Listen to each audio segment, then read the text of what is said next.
بسم اللہ الرحمن الرحیم رب اشرح لی صدری ویسر لی امری واحلل عقدۃ من لسانی یفقهوا قولی رب ادخلنی مدخل صدق واخرجنی مخرج صدق واجعلنی من لدنک سلطانا نصیرا قال رسول اللہ صلی اللہ علیہ وآلہ وسلم اللهم صل على محمد وآل محمد. لا تجالسوا عند كل عالم يدعوكم إلا عالم يدعوكم من الخمسة إلى خمسة، من الشك إلى اليقين، من الكبر إلى التواضع، من الرياء إلى الإخلاص، من العداوة إلى النصيحة، من الرغبة إلى الزهد۔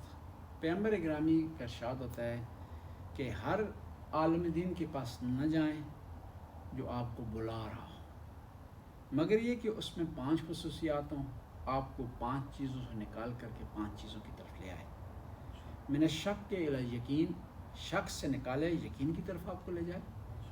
من الکبر الی التواضع، تکبر سے نکال کر تواضع کی طرف لے آئے، انکساری کی طرف لے آئے۔ من الریاء الی الاخلاص، ریاکاری سے آپ کو بچائے، اخلاص کی طرف لے جائے۔ من العداوت، جھگڑے سے آپ کو بچائے، دشمنی سے آپ کو بچائے، اور نصیحت کی طرف لے آئے۔ من الرغبت، دنیا کی رغبت سے بچا کر الی الزہد، زہد کی طرف لے آئے۔ شیعہ علماء کا تاریخ میں بڑا کردار ہے۔ جہاں کہیں بھی شیعہ کو علمی فکری مشکل پڑی ہے تو ہمارے علماء فرنٹ لائن میں رہے، اور الحمدللہ عوام نے بھی علماء کا ساتھ دیا۔ ائمہ کے زمانے سے لے کر کے آج تک علماء نے قربانیاں دی ہیں، سختیاں برداشت کی ہیں، علم بھی پھیلایا ہے، خون بھی پیش کیا، اور خود ائمہ کے زمانے پر میں خود علماء کو بڑا مقام حاصل رہا ہے۔ ائمہ نے بڑا مقام دیا علماء کو، علماء نے علم پھیلایا ہے، علماء نے اہل بیت نے ان کی تائید کی، اور جب بھی خطاب کیا کسی عالم کو بڑا احترام کیا اہل بیت، یعنی آپ لیں، زیادہ پیچھے نہیں جاتے، امام حسین کے زمانے سے، کربلا سے جو امام حسین نے خط لکھا ہے حبیب ابن مظاہر کو، اس میں امام نے ٹائٹل میں اس طرح خطاب کیا: من الحسین ابن علی الی حبیب ابن مظاہر الاسدی الرجل الفقی۔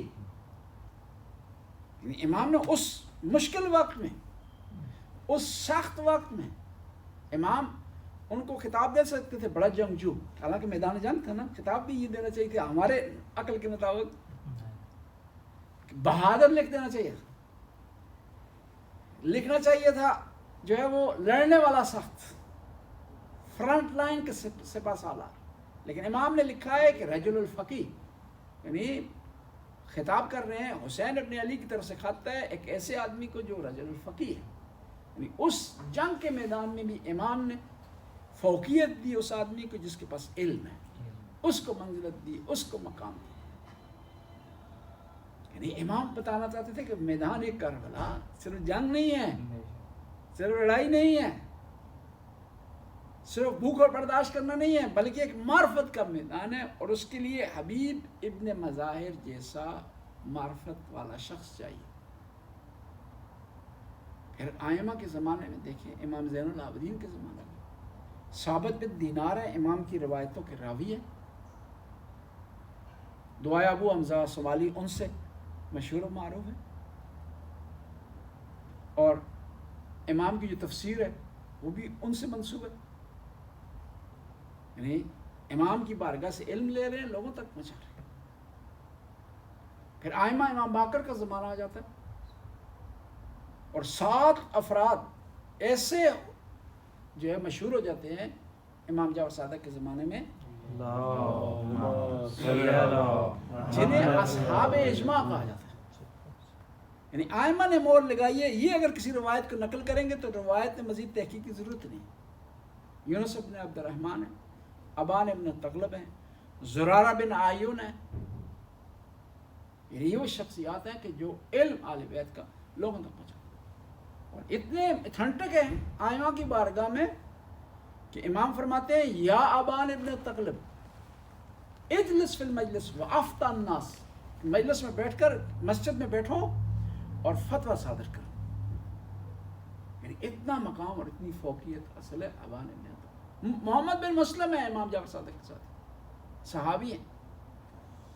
ہمارے استاد بیان فرما رہے تھے کہ میں نجف میں تھا تو ایک جرمنی سے ایک گورا آیا.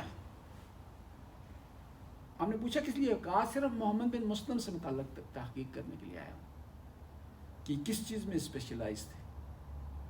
تو ہم نے اس سے پوچھا کہ تمہیں کس طرح پتہ چلے گا؟ کاش کس سوالوں سے ہمیں پتہ چلے گا کہ امام جعفر صادق سے کس قسم کے سوال کر، کیونکہ امام کے جو ساتھی تھے وہ متخصص تھے، اسپیشلسٹ تھے مختلف سبجیکٹ. جابر بن حیان اپنی فیلڈ میں آپ کو پتہ ہے، محمد بن مسلم کی اپنی فیلڈ ہے، ابان بن تغلب فقہ میں، اور ہشام بن حکم کس میں ہے؟ علم کلام میں، عقائد میں ماہر ہے. اور امام ان کی تائید ارشاد فرماتے ہیں. اور ان لوگوں نے بھی سختیاں برداشت کی ہیں، مشکلات برداشت کی ہیں، لیکن اہل بیت کے علم کو اہل بیت کی بارگاہ سے لیے لوگوں تک پہنچائے. پھر بعد والے زمانوں میں آ جاتے ہیں اور یہ شخصیات چند ناموں میں ہم تک پہنچے ہیں. دشمن نے چھپانے کی کوشش کی، ورنہ سے زیادہ ہیں آئمہ کے اصحاب. کہا جاتا ہے نا مثلا 4000 شاگرد تھے امام جعفر صادق کے مسجد نبوی میں، لیکن ہمیں چند کے نام یاد ہیں. چھپانے کی کوشش کی. اور پھر یہ ہے کہ امام کی بارگاہ میں جو لوگ علم حاصل کرتے ہیں وہ شیعہ اور سنی دونوں ہیں. شیعہ بھی ہیں، اہل سنت بھی ہیں. اور اس زمانے میں شیعہ اور سنی آج کی اصطلاح میں جو استعمال ہوتا ہے یہ نہیں ہوتا تھا. اس زمانے میں جو اہل بیت سے زیادہ محبت کرتے تھے، دل سے چاہتے تھے، انہیں جو ہے شیعہ کہا جاتا تھا. یعنی اس زمانے کی اصطلاح میں صرف امام حسین کے زمانے میں، امام حسین کے وقت صرف 72 شیعہ تھے. یعنی دوسرے تھے محبت کرنے والے تھے، علم حاصل کرنے والے تھے، چاہت کا اظہار کرنے والے تھے، خلوص پیش کرنے والے ظاہری طور پر تھے، لیکن شیعہ صرف 72. یعنی اگر ہم شیعہ اپنے آپ کے لیے ٹائٹل دے رہے ہیں تو 72 جیسا بننے کی کوشش کرنی چاہیے، تب ہم شیعہ کہلا سکتے ہیں. ورنہ آپ سے میں پوچھتا ہوں، نواسہ رسول مدینے سے جب نکلے ہیں تو مدینے میں دعوے سے کہتا ہوں مدینے کی اکثریت امام حسین سے محبت کرتی تھی. بنو امیہ والے لوگ نہیں تھے، اس میں نفرت کرنے والے لوگ نہیں تھے، ناسبی نہیں تھے، محبت کرنے والے تھے لیکن شیعہ نہیں تھے. جب امام حسین نے حج کے لیے تیار ہوئے ہیں، 1.5 لاکھ کا مجمع تھا، 1.5 لاکھ نہیں کہ 1 لاکھ. ان میں 90% لوگ امام حسین سے محبت کرنے والے تھے، لیکن شیعہ وہی تھے جو کربلا تک چلے. حج کے احرام انہوں نے توڑ دیے. جی وہ سمجھ رہے تھے کہ عبادت کیا ہے. وہ حج کو عبادت نہیں سمجھ رہے تھے، امام کے فرمان کو عبادت سمجھ رہے تھے. پھر آئمہ کے زمانے میں شاہ عبدالعظیم حسنی ہیں جنہوں نے 4 اماموں کو درک کیا. 4 امام آئمہ کے صحابی ہیں، امام موسیٰ کاظم کے، امام علی رضا کے، امام محمد تقی کے، امام ہادی النقی کے.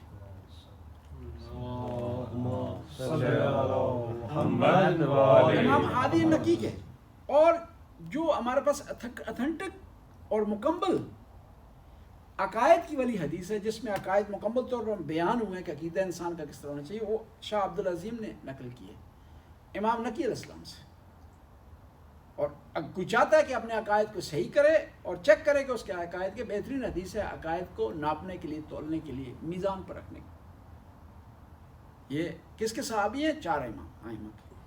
یہ وہ لوگ تھے کہ یہاں کہاں سے سامرا سے علم حاصل کیا امام کی بارگاہ سے، کہاں پہنچایا؟ ایران میں امام کے صحابی. پھر آپ آگے بڑھتے جائیں، آئمہ کے صحابہ علم حاصل کرتے رہے امام سے، اور یہ علماء تھے آئمہ کی بارگاہ سے انہوں نے حاصل کیا. یہ شیعہ علماء تھے. پھر جب غیبت صغریٰ کا زمانہ آ جاتا ہے تو 4 ہستیاں مشہور و معروف ہو جاتی ہیں. غیبت صغریٰ کا زمانہ آتا ہے تو حدیث کے میدان میں یعقوب کلینی، اس کے بعد شیخ صدوق ہے.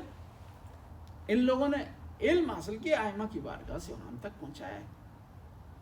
پھر آپ خدمت میں عرض کروں، شیخ مفید ہیں، شیعہ علماء کی بات کر رہے تھے. شیعہ علماء نے بڑی قربانیاں دی ہیں، بڑی مشکلات برداشت کی اور ہم تک اہل بیت کا علم پہنچا ہے۔ علامہ مجلسی نے بہار الانوار 110 جلد میں لکھی ہے، جو شیعہ انسائیکلوپیڈیا ہے۔ کس زمانے میں جہاں 2 لائنیں جس وقت زمانے لکھنی مشکل ہوتی تھی، 110 جلدوں میں کتاب لکھی، جو شیعہ تمام منظور مطالب کو، مطلوبہ مطالب کو اس میں اکٹھا کر دیا۔ اور اس زمانے میں کوئی بھی اہل سنت کی کتاب اتنی بڑی نہیں تھی، دن رات محنت کر کے اسٹرگل کر کے انہوں نے لکھی۔